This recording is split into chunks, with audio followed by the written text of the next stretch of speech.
মোহাম্মদপুর সন্ত্রাস মুক্ত হবে।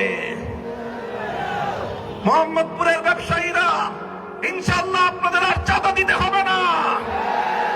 মোহাম্মদপুরের মায়েরা আমার, আমি আপনাদেরকে আশ্বস্ত করতে চাই, আপনাদের সোনার সন্তানদেরকে মাদকের করাল গ্রাস মোহাম্মদপুরে আর ধ্বংসের দিকে ঠেলে দেবে না ইনশাআল্লাহ। মাদক, সন্ত্রাস, চাঁদাবাজি মুক্ত এক মোহাম্মদপুর ইনশাআল্লাহ আমি আপনাদেরকে উপহার দেব ইনশাআল্লাহ। তবে কথা হলো এই, আজ একটি দল, একটি গোষ্ঠী মোহাম্মদপুর, যেটা ইতিমধ্যে ঢাকাবাসীর কাছে ক্রাইম জোন হিসেবে, কিশোর গ্যাং এবং মাদকের সাম্রাজ্য হিসেবে পরিচিতি পেয়েছে, সেখানে একজন লোক প্রার্থী দিয়েছে পারিবারিকভাবে, যার বাবা ছিল আন্তর্জাতিক পর্যায়ের অস্ত্র ব্যবসায়ী। আমি জানি না এই মোহাম্মদপুরে কেন অস্ত্র ব্যবসায়ীকে পাঠানো হলো। আমাদের মোহাম্মদপুরকে আবার তোমরা মাস্তানি এবং গুন্ডামির আখড়ায় পরিণত করতে যদি চাও, আমরা যে কোনো মূল্যে তোমাদের সেই ষড়যন্ত্র, সন্ত্রাস, গুন্ডামির এই ষড়যন্ত্র আমরা রুখে দেব ইনশাআল্লাহ। আমাদেরকে মোহাম্মদপুরে এসে গুলশান থেকে একজন অতিথি, তিনি আমাদেরকে হুমকি দেন, তার দলের নেতা কর্মীরা পেশাব করে দিয়ে আমাদের দাঁড়িপাল্লা, রিক্সা সব ইসলামপন্থীদেরকে নাকি তারা ভাসিয়ে দিবেন। আমি মোহাম্মদপুরের মানুষের কাছে এর বিচার চাই, আপনারা এর বিচার করবেন। একজন মানুষ, এদেশের মানুষ জানে দাঁড়িপাল্লা এটা দীর্ঘদিন ধরে বাংলাদেশ জামাতে ইসলামী ইসলামের নামে রাজনীতি করেন, ইসলাম প্রতিষ্ঠার আন্দোলন করে, সেই প্রতীক এবং রিক্সা মার্কা মেহনতি মানুষের, লাখো মানুষের রুটি রোজগারের ব্যবস্থা হয় যেই রিক্সায়। আল্লামা শাইখুল হাদিস রহমতুল্লাহ আলাইহির প্রতীক, যেই শাইখুল হাদিসকে দেখলে বেগম খালেদা জিয়া কোনদিন তার আসনে বসে থাকতেন না, শ্রদ্ধা করে দাঁড়িয়ে যেতেন।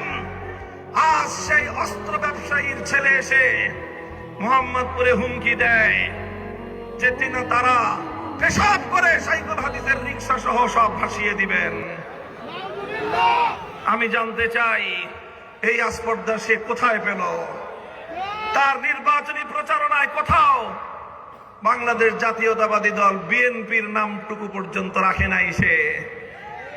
এনডিএম এর অস্ত্রের ব্যবসায়ীর সন্তান মোহাম্মদপুরে এসে পেশাব করে যদি অপবিত্র করতে চাও, মোহাম্মদপুরের মানুষ নিজেদের এলাকার পবিত্রতা রক্ষা করার জন্য নিজেরাই উদ্যোগ নেবে ইনশাআল্লাহ।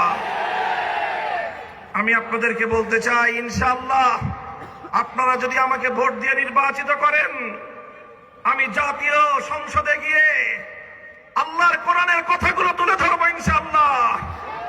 আল্লামা সাইদি রহমতুল্লাহ আলাইহি যেভাবে সারা বাংলাদেশে কোরআনের কথা আওয়াজ তুলবার পর জাতীয় সংসদে আল্লাহর কোরআনের ভাষ্যকার হিসেবে ভূমিকা পালন করেছেন, ইনশাআল্লাহ আমিও আল্লাহর কোরআনের কথাগুলো জাতীয় সংসদে তুলে ধরতে চাই। আমি বাংলাদেশের সেবা এবং খেদমত করতে চাই। মোহাম্মদপুরের কিশোর গ্যাংদের কিশোরদেরকে আমি সংশোধন করতে চাই। একটি সন্ত্রাস মুক্ত, চাঁদাবাজি মুক্ত এবং একটি মাদক সাম্রাজ্য মুক্ত মোহাম্মদপুর আপনাদেরকে ইনশাআল্লাহ উপহার দিতে চাই। মোহাম্মদপুরের মা বোনেরা, আপনাদের অনেক আবদার, অনেক দাবি দাবা রয়েছে, সব কথা বলার সময় নেই। নির্বাচিত হলে অন্তত আমাদের এই বৃহত্তর মোহাম্মদপুরের মধ্যে শুধু মা বোনদের জন্য নিরাপদে বিচরণ করার জন্য এবং বিনোদনের জন্য একটি সুন্দর এমন একটি পার্ক তৈরি করবো ইনশাআল্লাহ, যেখানে নিরাপদে আমাদের মা বোনেরা সকাল সন্ধ্যা একত্রিত হতে পারবেন, সামাজিক কর্মকাণ্ডে মিলিত হতে পারবেন এবং তাদের জন্য নিরাপদ পরিবেশে তারা সেখানে বিনোদন এবং পায়চারি করতে পারবেন ইনশাআল্লাহ। আমি মোহাম্মদপুরের প্রশাসনকে লক্ষ্য করে একটি কথা বলতে চাই।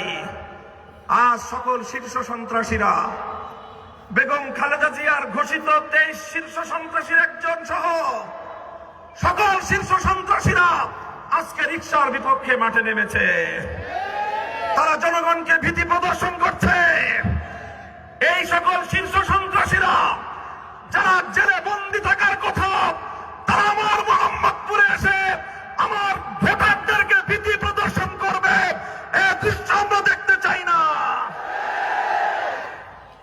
আপনারা নির্বাচন কমিশনের পক্ষ থেকে যেই কথা বলা হলো, সকলেই বলেছেন 400 মিটারের মধ্যে ক্যামেরা নিয়ে যাওয়া যাবে না। তার অর্থ এটা ভয়াবহ এক ইঙ্গিত করছে।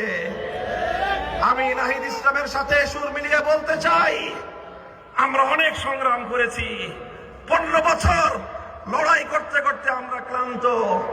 এবার বাংলাদেশটা গড়ার জন্য একটু মনোযোগী হয়ে আমরা শান্তিপ্রিয়ভাবে কাজ করতে চাই।